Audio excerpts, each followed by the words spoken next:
Bonjour et bienvenue. Après un pépin cardiaque, c'est vrai que l'idée de refaire du sport peut faire un peu peur. On se pose plein de questions. Mais et si on voyait les choses autrement? Si l'activité physique n'était pas un risque, mais en fait l'une des meilleures prescriptions pour le cœur? Eh bien, c'est exactement ce qu'on va décortiquer ensemble, pas à pas.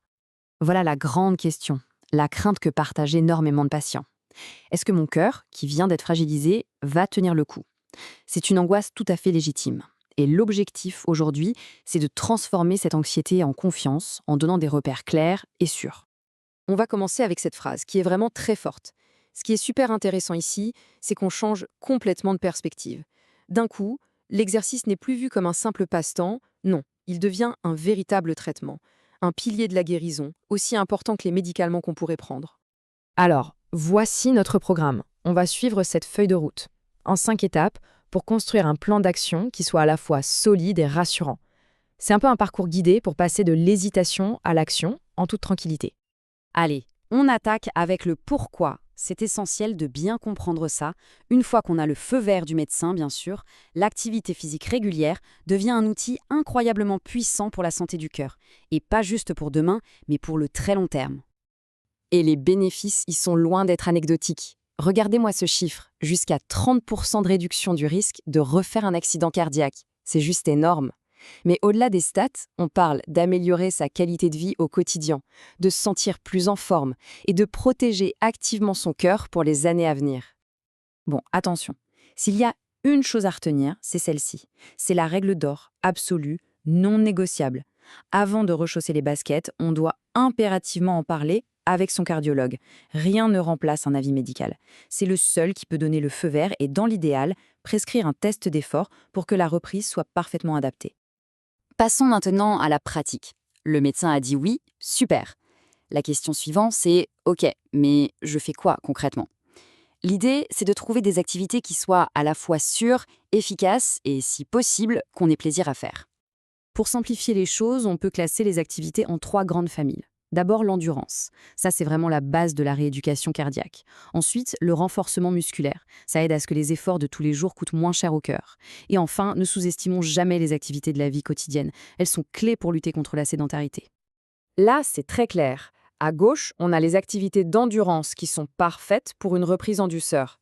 À droite, celles qu'il vaut mieux mettre de côté. Pourquoi?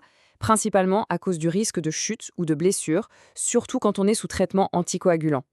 La priorité numéro 1, ça reste la sécurité. On aborde maintenant un point qui est souvent source d'inquiétude, l'intensité. Comment savoir si on en fait assez, mais surtout, pas trop?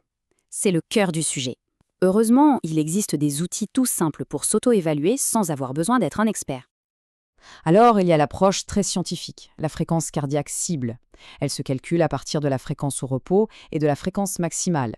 On voit un exemple de calcul ici, mais ce qu'il faut retenir, c'est que cette zone est définie de manière bien plus précise et sûre après un test d'effort fait chez le cardiologue. Mais il existe un outil beaucoup plus intuitif et qu'on peut utiliser n'importe quand. C'est le fameux test de la parole. C'est simple, pendant l'effort, si on est capable de discuter sans être totalement essoufflé, mais que chanter à tue-tête serait compliqué, eh bien on est pile dans la bonne zone d'intensité modérée. C'est un repère génial et super efficace. Un autre excellent outil, c'est l'échelle de Borg. En gros, on se donne une note, on évalue sa propre perception de l'effort sur une échelle de 0 à 10. Et ce qui est bien, c'est que ça donne une cible très claire. Il faut viser un ressenti entre 4 et 6. C'est le juste milieu parfait pour un travail d'endurance qui soit à la fois bénéfique et sûr. Ok, on a vu le pourquoi, le quoi et à quelle intensité. Maintenant, la question c'est comment on organise tout ça? Parce que le but, ce n'est pas de faire une séance parfaite de temps en temps, mais bien d'intégrer l'activité physique dans son quotidien, pour de bon. Voici le chiffre magique à avoir en tête. C'est la recommandation de l'Organisation mondiale de la santé, 150 minutes d'activité d'endurance d'intensité modérée par semaine. C'est un objectif clair qui va nous servir de boussole pour construire le programme de la semaine. 150 minutes, ça peut paraître beaucoup, mais regardez comment ça peut se décomposer. Par exemple, 3 séances de 50 minutes. Tout de suite, ça semble plus gérable, non? Et ce qui est tout aussi important, c'est de bien prévoir des jours de repos pour laisser le corps récupérer. Et chaque séance, idéalement, doit suivre cette structure en 3 temps. D'abord un échauffement pour préparer le corps en douceur. Ensuite, la phase de travail où on maintient la bonne intensité. Et enfin, à ne surtout pas zapper le retour au calme pour que le rythme cardiaque redescende tranquillement. On arrive à la dernière partie, et honnêtement, c'est peut-être la plus importante sur le long terme. Comment on fait pour que cette bonne habitude s'installe pour de vrai? Ça passe par des règles de sécurité simples et des petites astuces pour garder la motivation. La sécurité, c'est la base. Voici une petite checklist toute simple de ce qu'il est bon d'avoir sur soi quand on part faire sa séance. Le fait d'être bien préparé, ça permet d'avoir l'esprit tranquille et de pouvoir réagir si besoin. Pensez aussi à bien remplir la fiche médicale d'urgence de votre téléphone, ça peut être très utile. Et puis, il y a ces quelques règles d'or. Celles-là, il faut vraiment les avoir en tête. C'est beaucoup de bon sens, mais c'est absolument crucial pour une pratique sans risque.